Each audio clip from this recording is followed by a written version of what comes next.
Ooh, what's good, Commanders fans? We're finally getting some respect on our name. Put some respect on our name. So our game with the Bears has been flexed to 425, or actually 405 on CBS next week. Or I'm sorry, yeah, the next Sunday after we play the Panthers, we play the Bears. That game was at 1 o'clock originally, but now the matchup between the two rookie quarterbacks, our guy who's going to be Jaden Daniels, who's going to be the offensive rookie of the year against Caleb Williams, and this is a somewhat of a rivalry. Like this is what I was talking about a couple weeks ago or last week. Us Commanders fans, we don't hate Caleb Williams, but Bears fans are obsessed with Jaden Daniels. They are obsessed. They are rent free. They wake up, they start tweeting about Jaden Daniels. They go to sleep. Before they go to sleep, they tweet about Jaden Daniels. Before they eat their lunch, they tweet about Jaden Daniels. They are photoshopping passing charts about Jaden Daniels, like trying to make a narrative that he only passes to the right side. That's how obsessed Bears fans are. Bears fans were crying because Jaden got Rookie of the Week after we blew out the Browns and he didn't play in the whole fourth quarter. Like they were literally so upset and crying, like, how didn't Caleb get Rookie of the Week? We didn't care about Rookie of the Week. We've already gotten Rookie of the Week 4 times already. We're not caring about the Rookie of the Week. We're caring about MVP for Jaden. We're not caring about Rookie of the Week. Like to do a troll job, I'm gonna vote for Jaden as many times, as many accounts as I can do before they vote for Rookie of the Week. Now, Caleb probably will win it because they beat the Jags. We lost to Baltimore. But I hope the fan base, just like we got that guy arrested from the Baltimore Ravens, I hope we come together as a fan base. That guy who sucker punched two fans, and Commanders fans worked together to find this guy's job, his name, and all that. I know you guys saw that. It was on Federal Hill in Baltimore. I know you guys know what I'm talking about. This guy got arrested for sucker punching two fans. I'm saying that as Commanders fans, we should band together and vote for Jaden just to troll Caleb Williams again and win that fan vote for Jaden so he can win Rookie of the Week again, even though we lost. But no, this is awesome, man. We're finally getting the recognition we deserve. Jaden Daniels has earned it. The game against the Ravens should have been flexed to at least 4 o'clock, but I know there were some rules that they already had a game that they wanted to be at 4 and not interfere with. I think it was the Cowboys-Lions game. They didn't want our game to compete with that game, and then CBS protected the game, the Ravens game, against us, and they did not want that to be flexed to Sunday night, and we had to watch the Giants and Bengals, which was an awful game anyway. But they actually kicked out the Eagles-Bengals game. The Eagles-Bengals game is now going to be at 1 o'clock. And now our game is flexed to CBS, and we get Jim Nantz and Tony Romo again. Now, I was at the game, so I didn't get to hear Tony Romo commentating the game that we had against the Ravens game. So I won't be at this game in Landover, Maryland, but this will be fun, man. And just, you got to be ready for this, guys. I mean, more games to come. We're going to be flexed even more. There's more games, not just this game, but there's more games down the line that are going to be flexed to either 4 o'clock or to either 8:20, a Sunday night game. We're not going to be flexed to a Monday night game, but we most likely will be flexed. And JP Finley put a tweet out for Sunday Night Football in weeks 5 through 13 and for Monday Night Football in weeks 12 through 17. The NFL would decide after consultation with CBS, Fox, NBC, and ESPN and announce no later than 12 days in advance of the game which game will be played on Sunday night and which game will be played on Monday night. So I guess there is a possibility we could actually be flexed to Monday night games as well. For Sunday Night Football in weeks 14 through 17, the flexible scheduling decision will generally be made no later than 6 days prior to the game.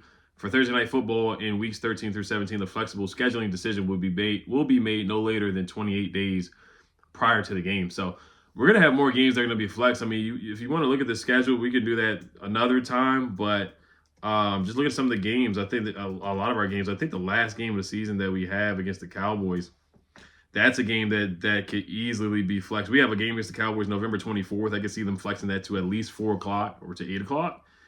The Eagles game on December 22nd, that could be flexed from 1 o'clock to 4 or something like that. And the Falcons game and the Cowboys game on January 5th, the last 2 games of the year, those are to be determined. Kirk Cousins, I think that's a home game as well that we play against the Falcons where Kirk Cousins comes back to Landover, Maryland. So I definitely see that. And the Falcons are actually good this year too. The Steelers at home, that could be flexed. The Bears at home is already going to be flexed. So I could see at least 4 or 5 games that are left on the schedule that are certainly easily flexible. That probably will be. So this is just a testament to Jaden and how good we've been playing football. And all eyes are on us right now. So, like I said, the Ravens game should have been flexed, but like I said, this has become a rivalry, Jaden versus Caleb, and both guys don't dislike each other. That's the thing. The only people that dislike anyone is really just the Bears fans. They're just obsessed with Jaden Daniels. They're mad because the second pick of the draft, and Jaden is playing better than their number 1 pick. And Caleb, we know he's from the DMV, went to Gonzaga, so I'm rooting for Caleb Williams. I really am. I have no ill will against a local guy, young guy that has played good football and earned to be the number 1 pick of the draft. So I have no ill will against Caleb. I don't want to root against Caleb, but these Bears fans make it to the point where it's like, dang, man, like, y'all just so annoying to the point where it's like, I want to see Caleb, not have a good game here and there. But I won't even go that far. I won't let Bears fans do that to me. But I did look at some numbers for Caleb. Right now, Caleb, his QBR, he's 26th in QBR.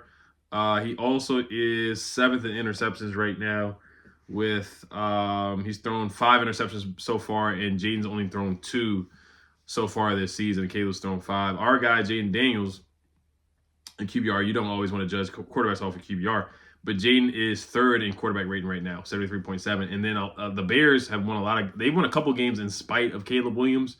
His first game in the league was against the Titans, and he was awful in that game. He was 14 for 29 and 93 yards. He was terrible.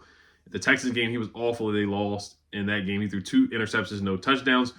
Threw the ball for 174 yards off of 37 attempts. And he also is 2nd in sacks. Yeah, Caleb Williams, he's been sacked. Caleb Williams has been sacked 20 times, which is 2nd in the NFL behind Deshaun Watson, who's been sacked 31 times. So, but like I said, the Bears, their defense is really good. They have a good defense. I give them credit for that. Montez Sweat coming back too, so there's that narrative. They got Jalen Johnson. They got Tremaine Edmonds. They have a really good defense. Right now, they're like 2nd in passing yards allowed, which is ridiculous.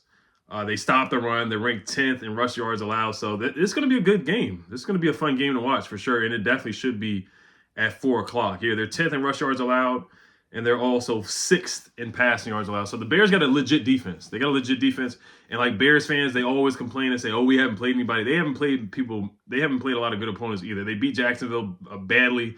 They beat the Panthers badly. They beat Tennessee, who's not good. They beat the Colts, who are not really good either. The Rams are okay at best, but the only real win that they have on their schedule is against the Texans. So that's the Bears fans' argument every time they talk about our wins and whatnot. So, we'll see. I think it will be a good game. I think we are, it's going to be tough. They got Keenan Allen. They got DJ Moore, Roma Odunze. They got DeAndre Swift. So they have a good team. And then I remember that Bears fans were trying to make any excuse and say that we have a great offensive line and whatnot. At the time, we didn't think we had a good offensive line. Our offensive line has played better, and Jaden has certainly made them better. So the Bears fans are just making any excuse to put Jaden Daniels down. I can't wait for Jaden Daniels to cook the Bears and get the dub as well. So, but you guys let me know what you guys think. Also, there's been a lot of trades today, guys. A lot of trades.